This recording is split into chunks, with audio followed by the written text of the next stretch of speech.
Kabar baik bagi perekonomian tanah air, lembaga pemeringkat internasional S&P Global Rating memutuskan mempertahankan peringkat kredit Indonesia pada level triple B untuk jangka panjang dan A2 untuk jangka pendek.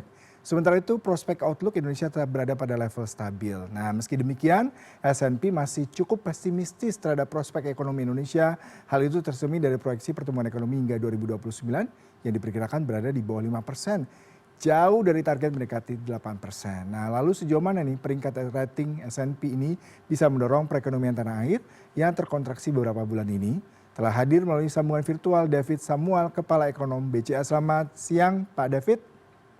Selamat siang, Mas Yuda, apa kabar? Kabar baik Pak David. Ini sepertinya kabar baik juga ya buat perekonomian kita setelah harap-harap cemas menunggu kabar dari S&P, tapi kita alhamdulillah stabil nih untuk peringkatnya. Nah, yang menarik adalah salah satu dari lembaga peringkat tersebut yang mengatakan perbaikan yang terjadi adalah bagaimana seharusnya pemerintah mengendalikan belanja yang berpotensi membantu kembali kondisi fiskal dan eksternal Indonesia. Bagaimana Anda melihat ini, Pak? Ya, betul. Jadi Mas Yuda, ini berita bagus buat ekonomi kita ya. Setelah dua rating agency yang lain, Fitch dan Moody's itu mengubah outlook-nya menjadi negatif. Ada pesimisme sebelumnya bahwa S&P yang biasanya memang relatif lebih ketat itu dalam melakukan assessment itu akan juga mengubah outlook-nya menjadi negatif ya.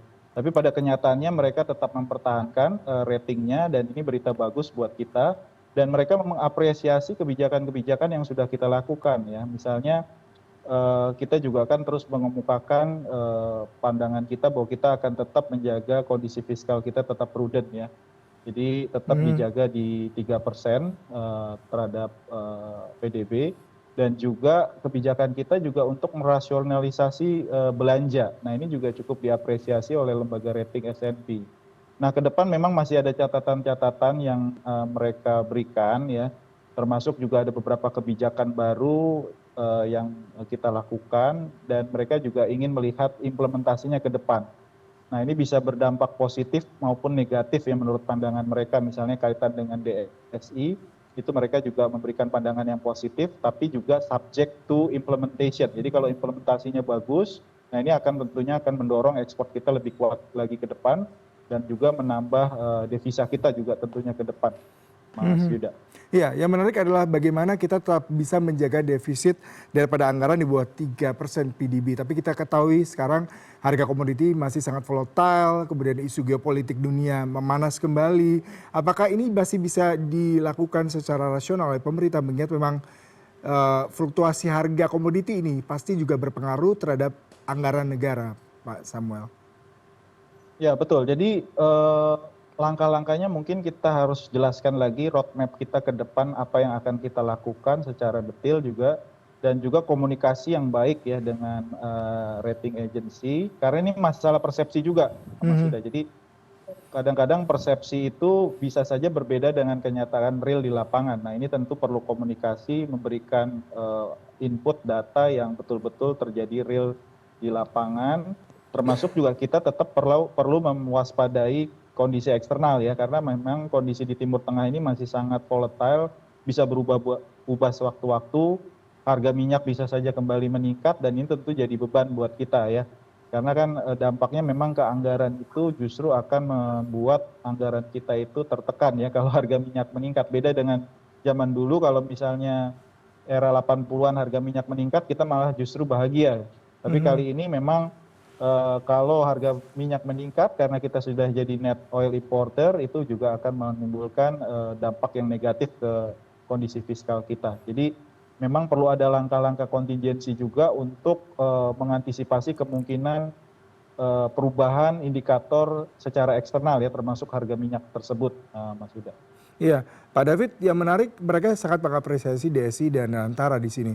Tapi mereka juga memberikan highlight terkait bagaimana sentralisasi pengelolaan dan Antara ini diupayakan dapat menekan kebocoran dalam sektor sumber daya alam dan mineral. Sejauh ini seperti apa yang memang diharapkan dari S&P dalam proses implementasi ketika DSI ini menjadi salah satu platform utama untuk melakukan transaksi internasional terkait dengan sumber daya komoditi mineral di tanah air, dan ketakutan ini apakah memang wajar ataukah perlu disikapi dengan lebih bijak dengan kebijakan hukum dan juga implementasi yang tepat, Pak? Ya, saya pikir baik dari sisi dari view mereka udah jelas mereka memberikan view yang positif ya untuk kebijakan tersebut. Seperti juga mereka memberikan view yang sangat positif juga untuk kebijakan-kebijakan yang dilakukan Bank Indonesia ya dari sisi moneter ya. Namun memang kita perlu kejelasan dari sisi rules-nya ke depan ya. Karena ini kan aturannya juga belum keluar ya.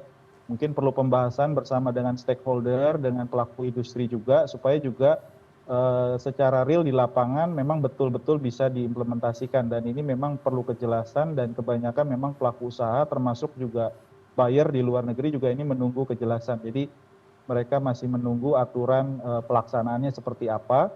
Kalau misalnya jelas mungkin nanti juga akan ditanggapi lebih positif lagi ya, bukan saja oleh stakeholder tapi juga oleh rating agency, Mas Yuda. Terkait dengan hutang S&P ini memperkirakan hutang Indonesia setiap tahun meningkat 2,9% dari PDB kita hingga 2029.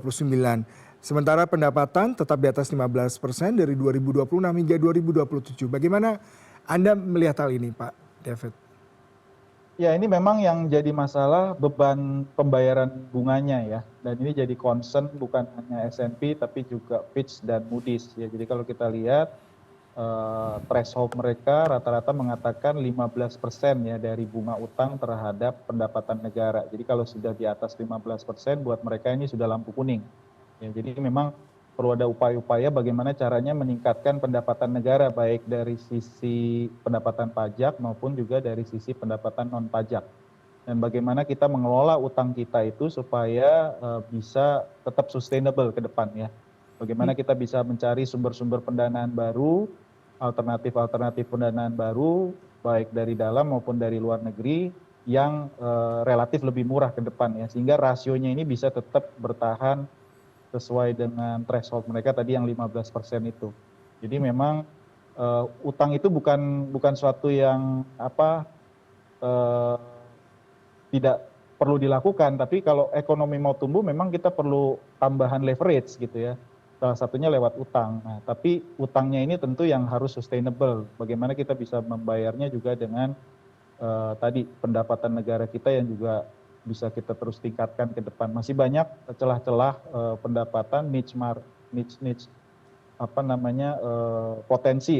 potensi pendapatan negara yang bisa kita perkuat ke depan.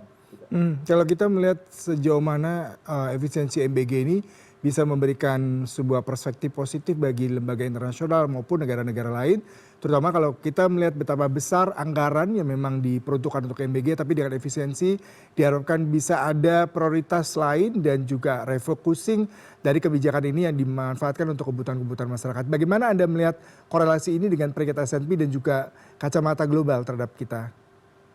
Ya, mereka tentunya analis-analis ini orang-orang yang profesional dan rasional ya. Jadi mereka melihat bahwa ada komitmen pemerintah untuk melakukan rasionalisasi, mengingat kendala-kendala di lapangan, perlunya pentahapan, perlunya lebih targeted ya. Ini kan yang dikatakan pemerintah ya, mereka akan melakukan kebijakan-kebijakan prioritas pemerintah ini supaya lebih targeted, lebih terarah, dan lebih dari sisi anggaran juga mereka juga akan melakukan rasionalisasi, dan ini sangat diapresiasi tentunya mengingat tekanan fiskal juga yang sempat kita alami di semester 1. Jadi kita patut bersyukur tekanan dari sisi geopolitiknya sedikit berkurang, tapi kita tidak boleh complacent, tidak boleh berpuas diri.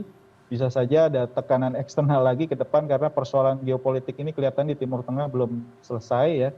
Jadi kita perlu juga melakukan langkah-langkah persiapan kontingensi kalau kondisinya memburuk. Tapi yang jelas mereka tidak ada persoalan dari sisi program prioritas pemerintah, asalkan kebijakan itu dilakukan dengan profesional, dengan menerapkan GCG yang bagus, dan juga pentahapan dan juga lebih targeted gitu ya. Pak David Sumual, terima kasih untuk perbincangannya pada pagi hari ini Pak. Salam sehat selalu Pak. Ya, terima kasih.